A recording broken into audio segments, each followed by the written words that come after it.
আমি ভাগ্নের বিয়েতে গিয়ে কি করেছি সব ভিডিও তোমাদের সাথে শেয়ার করে দিয়েছি, শুধু একটা ভিডিও শেয়ার করিনি, সেটা হচ্ছে রিসেপশনের দিন রাতে আমরা কি করলাম সেই video. Hello everyone, welcome to my another video. আমি দীপিকার নতুন একটা ভিডিওতে সবাইকে ওয়েলকাম। আর সন্ধ্যাবেলা আমরা সবাই সেজে গুজে বেরিয়ে গেছিলাম প্যান্ডেলে যাওয়ার জন্য। প্যান্ডেলটা তো বাড়িতে হয়নি, সামনে একটা ফাঁকা মাঠে ওখানেই হয়েছিল। তো ওখানে গিয়ে দেখলাম মোটামুটি সবাই কম বেশি চলে এসেছে। দেখো দুপাশে বসে রয়েছে সবাই এসে। আমি যখন ওখানে পৌঁছেছি দেখছি ওখানে আর কি ক্যামেরার দাদা ওকে ফটো তুলে দিচ্ছিল আর কি, ওর ফটোশ্যুট চলছিল।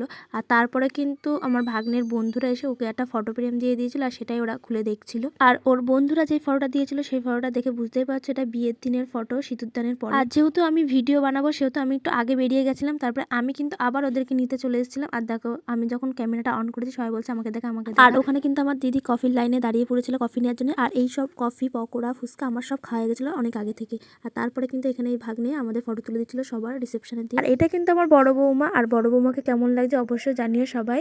আর ইনি কিন্তু মেকআপ আর্টিস্ট, আর ইনি কিন্তু আজকে আমাদের রিসেপশনের যে ব্রাইড তাকে সাজিয়েছে।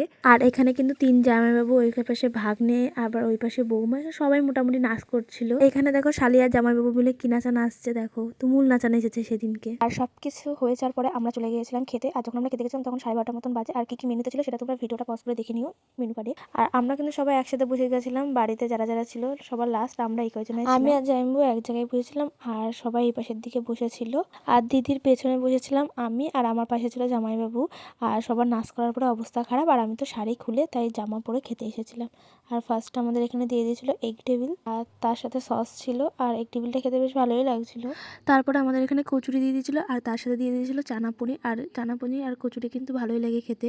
আর আমি এদিকে খাচ্ছিলাম, ওদিকে কিন্তু সবাই খাচ্ছিল। ওই পাশে একটা বৌদি, ওই বৌদিরাও ভিডিও বানায়, আর এই পাশে দিদিরা ছিল। তারপর আমাদের এখানে ডাল ভাত, আর এখানে কিন্তু ওই চিপস ভাজাটা দিয়ে দিয়েছিল আমাদেরকে।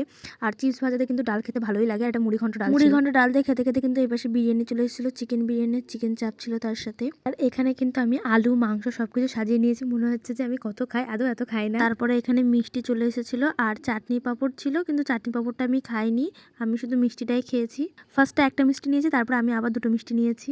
মিষ্টিটা খেতে আমার ভালো লাগে। আর তারপরে আইসক্রিম ছিল, আইসক্রিমটা নিয়ে নিয়েছিলাম। আর যখন কেউ খায় তার সামনে ক্যামেরাটা নিয়ে গিয়ে ধরতে খুব ভালো লাগে। আর এখানে দিদি আইসক্রিম খাচ্ছিল, আর দিদি আইসক্রিম খাওয়া হয়ে গেছিলো, বলছে দে তোরটা। তারপর আমারটা আমি দিয়ে দিয়েছিলাম, আমার থেকে আবার একটুকুনি নিয়ে আবার আমাকেই ফেরত দিয়ে দিয়েছিল।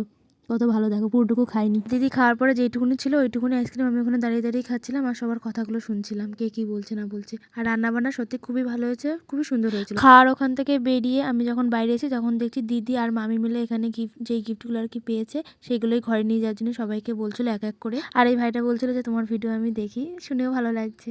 আর সবাই কিন্তু কম বেশি একটা দুটো করে ধরে ধরে নিয়ে যাচ্ছিলো, কারণ অনেক গিফটই পেয়েছিল, সেগুলো একা দ্বারাই আর কি সম্ভব না বাড়ি নিয়ে যাওয়ার জন্য। তারপর আমি ওখানে বেশিক্ষণ দাঁড়াইনি, কারণ আমাকেও তখন বলতে এগুলো নিয়ে যাওয়ার জন্য। আর খেতে উঠে আমার সত্যি কাজ করতে ইচ্ছা করে না, তাই আমি ওখান থেকে পালিয়ে গেছিলাম যাতে ওগুলো না নিয়ে যেতে লাগে আমার। আজকের ভিডিওটা এইটুকুনি, ভালো লাগলো অবশ্যই জানিও সবাই।